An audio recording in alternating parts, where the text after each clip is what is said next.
Saya tutup dengan kesaksian saya, mungkin udah pernah dengar juga. Ya, ada kisah di balik itu, banyak kisah sebenarnya di balik itu. Ya, yang menggugah hati saya. Sampai-sampai saya akhirnya mengerti apa yang ditulis di Roma 8 ayat yang ke-28.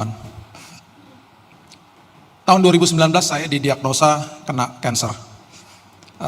Dan kanker itu mematikan.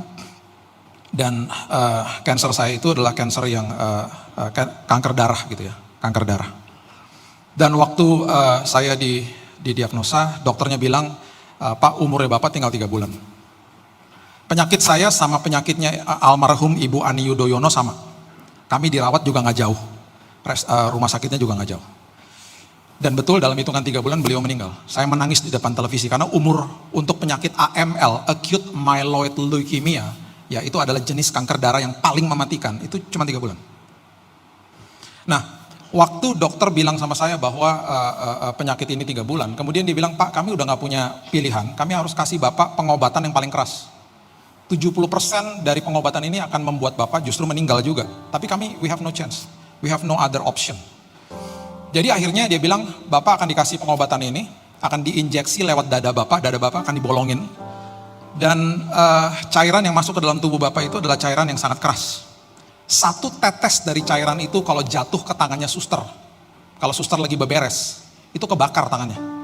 1 tetes. Bisa bayangkan kalau sampai 500 mili sebesar botol aqua, lebih besar daripada ini, 2 kalinya ini, itu diinjeksi ke tubuh saya 1 hari, dikali 7 hari. Berarti 3,5 liter masuk ke tubuh saya. Kalau 1 tetes aja bisa bakar kulit, 3,5 liter masuk ke tubuh saya, hancurlah badan saya.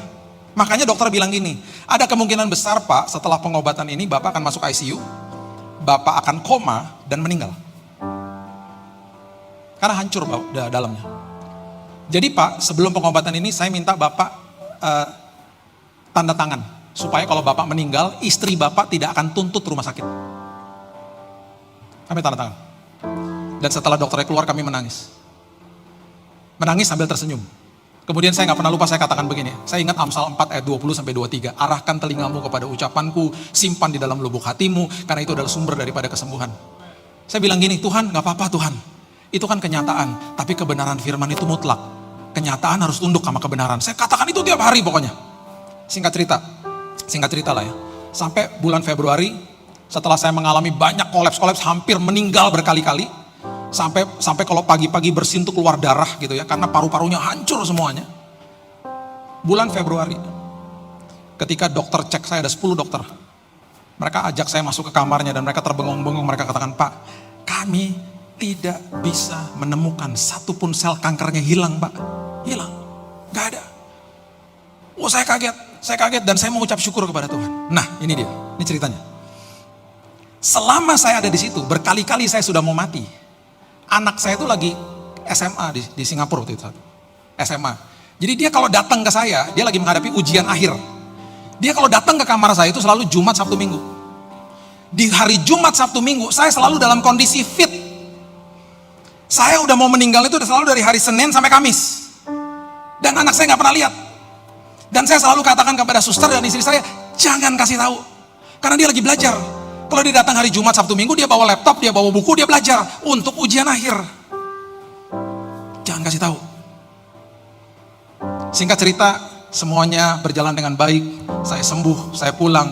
Anak saya tiba-tiba bulan Mei tahun 2019, saya dapat email dari Biola University dari Amerika. Rektornya email saya. Dia bilang gini, kami sudah lihat angkanya anaknya Bapak. Angka setelah ujiannya itu luar biasa. Kami menawarkan beasiswa buat anak Bapak. Singkat cerita, anak saya berangkat. Sebelum dia berangkat, saya kasih tahu, saya ceritain kepada dia, Kak, I almost die. Aku hampir mati. Tapi Tuhan butakan semuanya dan kamu gak pernah lihat. Sampai kamu bisa belajar. Sampai akhirnya kamu bisa dapat angka baik. Dan akhirnya kamu bisa dapat beasiswa ke sana. Oh dia nangis. Dia katakan kenapa gak dikasih tahu. Di situ saya katakan begini. Coba lihat ayat ini. Dimulai dengan kata apa? Kita tahu kapan? Sekarang. Bahwa Allah turut bekerja dalam segala sesuatu mendatangkan kebaikan bagi mereka yang mengasihi Dia. Yaitu bagi mereka yang terpanggil sesuai dengan rencana Allah. Kalau lagi lewati badai, kita nggak akan tahu bahwa dia sedang merangkaikan perkara indah di balik itu semuanya. Kita nggak tahu. Setelah selesai, setelah udah sampai di ujung, ketika semuanya udah selesai, kita lihat ke belakang, seperti saya katakan kepada anak saya, wow, aku tahu sekarang. Aku tahu kapan? Sekarang. Bahwa Tuhan bekerja bagi saya. Merangkaikan perkara indah. Karena aku di dalam kairosnya Tuhan. Dia pertemukan aku dengan kesempatan yang tepat. Dia pertemukan aku dengan orang yang tepat. Gak usah takut. Masuk ke dalam musim ini, apapun musim yang asing ini, pernyataan Tuhan selalu cukup bagi kita. Duduk di kaki Tuhan. Dengar suaranya setiap hari. Itu tidak ada duanya. Tidak ada yang lebih baik daripada itu. Dan kesempatan dan orang yang tepat yang akan dikirim Tuhan kepada hidup kita tidak akan pernah bisa diambil daripadamu. Berikan tepuk tangan kita untuk Tuhan.